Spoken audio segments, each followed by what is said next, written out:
Assalamualaikum warahmatullahi wabarakatuh. Alhamdulillah syari-syari alun mendum.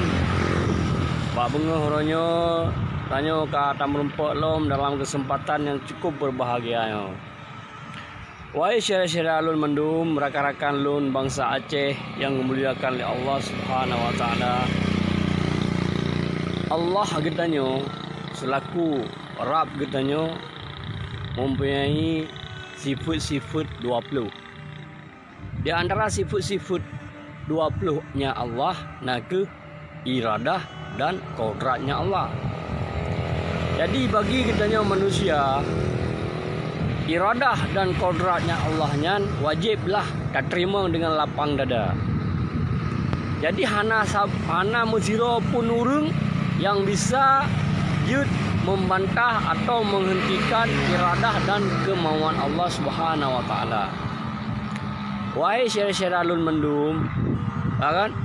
Bak masa Khalifah Umar bin Khattab, sahabat Rasulullah nangganya Mu'adz bin Jabar. Dan gaknya salah sira ulama sid bak masanya. Jadi Allah bi kegaknya istilahnya sabah penyakit wabah. Wabahnya sama lagi kondisi gedanya orangnya kena penyakit wabah COVID-19. Ya. Jadi Mu'adz bin Jabar salah siro sahabat Rasulullah dan ulama sid bamasanya. Jadi Allah berkehendak gebi penyakitnya kepada Mu'adz bin Jabar. Sebab sabah penyakit yang gebi kepada genanyo oleh Allah Subhanahu wa taala nyan nak tanda Allah sayang ke. Tanda Allah sayang kepada genanyo, kepada hamba-hamba kalian yang taat kepada kalian.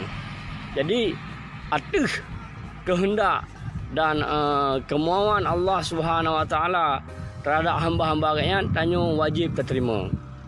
Ya, jadi baik tatulah. Jadi tanyo baik jid ke urang kufur. Ya, jadi pu yang terjadi mentang bak tanyo ronyo nyan karena terjadi di awal-awal le. Ya, di awal-awal le. Menokeh oranyo doktor rumah sakit Fauzia kagebi pengumuman bahwa salah siro gure ketayo Abu Mudi positif terjangkit virus COVID-19. Nyan gedanya orangnya bekna ke rasa gelisah, gundah dan sehingga menimbulkan hal-hal yang hanaget. Jadi nyan tak terima mentang dengan lapang lada, dengan hati yang bersih neo. Jadi arti mungkin Allah yang ke salah sabuh bukti Allah sayang kepada urung-urung yang gemulia oleh Allah Subhanahu wa taala. Ulamanya nak waris daripada Nabi genanyo Rasulullah sallallahu alaihi wasallam. Lampu cahaya umat. Jadi munyo memangnya kehendak Allah, munyonya memang kemauan Allah. Katanya selaku hamba yang taat kepada Allah Subhanahu wa taala. Jadi wajib terima masyarakat lalu.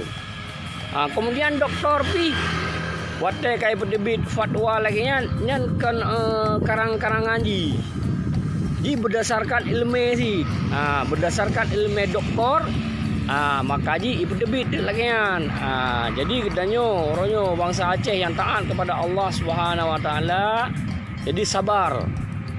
Sabar, kemudian tamu doa kepada Allah Subhanahu wa taala semoga gure gedayo, ulama gedayo bergebi kesembuhan oleh Allah Subhanahu wa taala.